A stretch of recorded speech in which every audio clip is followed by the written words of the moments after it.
So if you recall from the last video that we did in part one, we were talking about some basic items as far as setting up your timeline in Photoshop. In this video, I've already gone ahead and pulled in a few images. So if you look over here in the layers, you'll see where I've actually gone through and done a couple things as far as this being one of the images, which is the cockpit, and the other one is a futuristic city in there. And if I toggle these off, you'll see that that's what the city looks like. And if I toggle that one off, that's what that looks like. However, you'll notice that I did some minor adjustments to these. So if you look closely, when I turn off these smart filters, which is what happens when you have a smart object, is you'll notice that the temperature of these changed slightly. And I use curves in this particular instance for both of these that just seemed like the best fit because without it, it was kind of dull. It wasn't real vibrant. So by adjusting these curves slightly, it just gave me more of a more realistic scene, if you will. So just to show you as well, you can go in and this will work just fine for anything that is also 1920 by 1080 or anything else you're doing. You'll be able to render the video out with those settings. The particular one I'm on right now is 4K. So we're looking at a much larger, we're looking at 2 times the normal HD for this. So if you recall from the last video, I had shown you a little bit of a difference between the frame animation and the creative video timeline options. But now we're going to actually talk about editing in the video timeline. So I'm going to make sure that's selected. I'm going to go ahead and click this. And like previously, you'll see it brought these in. So we're going to do a really, really simple animation with this and add one piece of text towards the end. And that'll be just kind of like if we were doing an intro for, say, some cartoon series or something. And we just wanted to be, there. And we're going to also add audio in this. So this will be a little bit longer than the last video. Again, the length of this is roughly 5 seconds by default. Um, and if I wanted to check that, I'll just hit the play on here and, space bar typically will do that. But we are going to look at doing this there. We could actually go here and play as well. So I'm going to go through and look at this. So it's roughly 5 seconds. So most of your items are going to be at least 10. So I'm going to pull this down. I'm going to grab this and I'm going to see if I can slide these down to roughly 10 seconds. So if I go in, it's going to kind of tell me on my little pop-up where I'm at time-wise. And I'm just going to do that. And I'm going to bring this and then I'm going to pull this over a little bit. So it's a little clunkier, if you will. So 10 seconds is roughly right here. And I'm just going to set that for now. We may shorten this when we add the text. But for our purposes, I have now 10 seconds and that's my out. So what am I going to do with this? Well, I want to make this so this bottom layer, which is the city, appears to be getting closer to us, like we're flying into this city. And so obviously the way it's structured is going to look much different depending upon what you are working with. But keyframing in here is technically what we're doing, the same we would do in another program like Adobe Premiere. But when we drop these down, this is going to be a different choice than, let's say, this in many cases, because these items are generally going to be graphics that are rasterized. And rasterized gives us different things than being a smart object. So my suggestion is even if you have a rasterized image, turn it to a smart object. It's just easier to work with for most things that you do. So I'm going to make sure this is selected. I'm going to turn the little stopwatch on. That's going to be my transform because I want to make this bigger. So I want to make it larger than it is currently. And I'm going to pull this down all the way down to where this is. So I want this to be a gradual change over time. I don't want to be quick. So what I'm going to do is I'm going to do this all the way down to the end. And I'm going to literally just take this and while it's selected, I'm going to do a Control T.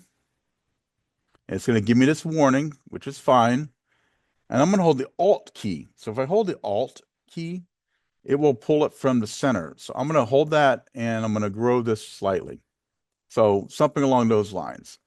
And I want it to be subtle. I don't want it to be like, flashing on the screen. I'm going to run into the building or anything like that. And I'm going to check mark it. Now, when I do that, you'll see there's a little like diamond shape, half yellow, half like clear.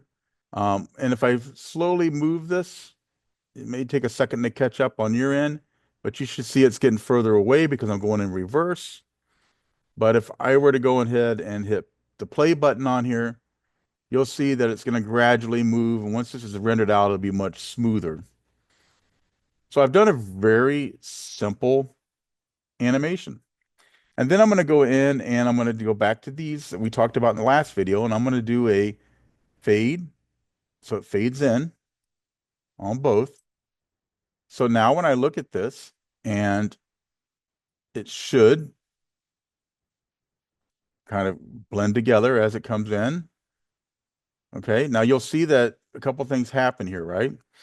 You'll see that that actually does a crossfade. So this is one of those instances where I said, I may want to do a dip to black or fade with black in this particular case.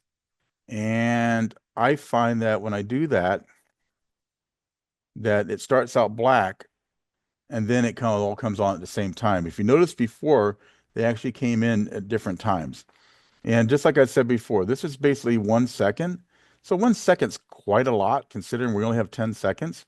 So I'm going to change this value to, let's just put in 0.5. And I'm going to do the same thing on this one. So half a second. And now it's going to be a little quicker when I do that. So if I hit the play option, it's going to come in. You're going to see it starts coming in and so forth. And then I'm going to slide down here and I'm going to add a piece of text. So I want to show you what happens when you do that. So make sure you select your top layer. And then I'm going to come in here and I'm going to say, okay, I want my text. And I'm just going to type in apocalyptic horizons or horizon. Okay. And make sure you check your spelling and check mark. So right now this is here, but maybe I don't want that to be there. Maybe I want that to actually be somewhere else. Okay, so you'll see that my text is here, but my text is all the way down here. So I'm going to take this. I remember how you can shrink this down so I can work with a little less. I'm going to actually bring this so it's outside of this. So I want this to come up by itself. And this is a case where I can literally go in if I wanted to and do a crossfade, but I think it just works better to do this. What's going to happen is because I left my background black when I set this up, is it's going to turn, it's going to go to black. Now, what if I wanted this to actually come in and look like it froze? Well, I could actually duplicate these layers and place that underneath and so forth, but I'm not going to do that. I'm just going to do a very simple item here. So when I get here, I'm going to make sure that this is centered on my screen. So I'm going to pull this over. And if I take that and I hold down control and I take this one, it'll select both of them. I can then use these tools to usually snap it to the middle and so forth to align it, because those become available for alignment tools. All right. So then I'm going to come back over here and look at my font because maybe I don't like that font. So I'm going to go to my properties. I'm using Natrum right now, which may or may not work. And I'm going to look through some of my other ones I have in here. How about atmospheric regular? That looks a little better. Maybe I'm going to make my font a little smaller. So right now I'm at 48, so I'm going to bring that down. I want my actual item to be 40 when I'm done. Okay. And then again, if I want to check to make sure things are still centered, I'm going to do this. I'm going to do that and that again. It just moves slightly. And so now instead of just simply appearing on the screen, I'm going to do something slightly different. So I'm going to move this, and I can arrow key sometimes, but I'm going to move this to where it just starts to show up. And this is an instance where I'm talking about you may look at doing something different, but I'm going to do transform. It puts on my little keyframe right here. And just like before, I'm going to hold down Alt And I'm going to shrink this so it's really small, but I don't want to do it so small I can't get a hold of it to bring it back. And then I'm going to check mark. And then I'm going to bring this back to say here, because I want it to come on fairly fast. And I'm going to hold Alt again. And I can literally go over here and type in 14 or 40 rather. And it doesn't like it because I got the decimals wrong. But it's going to do it anyway. And it's pulling it there. So I'm going to go ahead and just stretch this out manually. So this is giving me a little bit of trouble. Something like that. That's fine. So check mark it. And if I pull my scrub head, you'll see that it goes here and it comes on. And you'll notice that this didn't actually disappear. So now I'm going to take this and I'm going to pull it back down again. And I'm going to say, okay, that's gone. Check mark.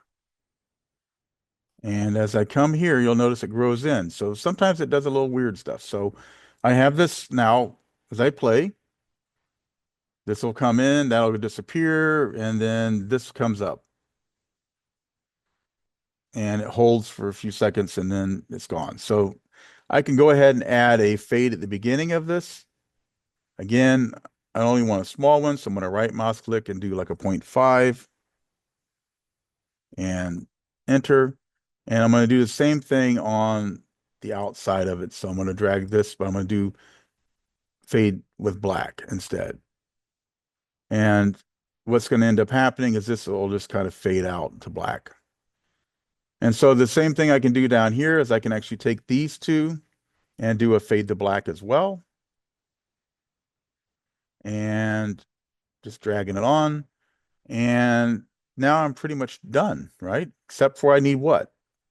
I need to add some audio to this. Okay, so to make this less boring, let's go ahead and import some music. So you'll notice down here at the bottom, we have audio track and we have a little speaker, and we can go in here and click on that.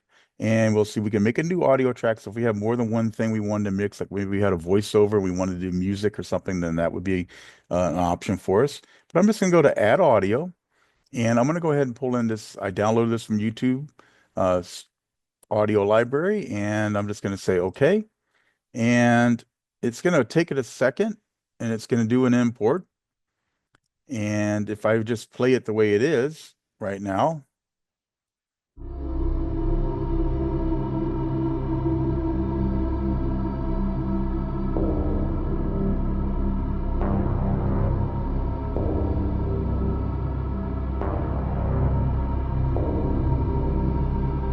I could leave it that way. But if I went down further in here and played, depending upon what I wanted. So I'm just going to go ahead and leave that because I think that sounds okay. And let's shrink that down a little bit. Now I'm going to grab this and I'm going to drag this down some. And we're going to make this a little bigger so I can see how much is actually there. And I want to kind of just go a little bit beyond. And then I'm going to click this little tick that's right here.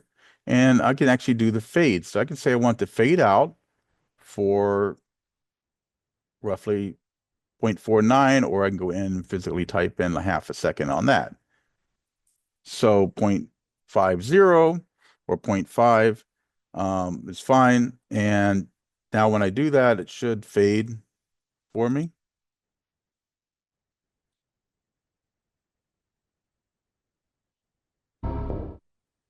And it's going to be very short.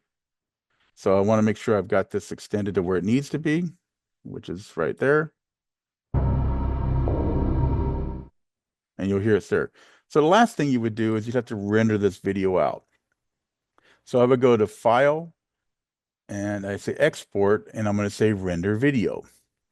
And when I do that, it's going to pop up some windows for where I want it to go.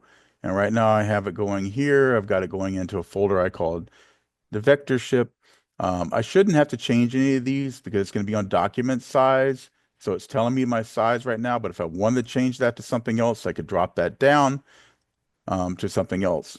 So it's doing 30 frames per second. If I was doing this for a movie, I'd probably do 24, honestly. because that tends to be what it is for films in most cases. And I'd say render. And it will pop up a window and it will go through this process of exporting video and so forth. But in short, that's a quick way to put things together to get things to work uh, as far as animating it very simply using video and adding some fades, adding some text, and doing some animation stuff on that, which is real simple, like shrink to grow method and so forth. So rather than wait for this, what I'm going to do is I'm going to actually take this, let it finish rendering, and stop the video here, and I will add this at the very end. So stick around for that. Until next time, mind expanse.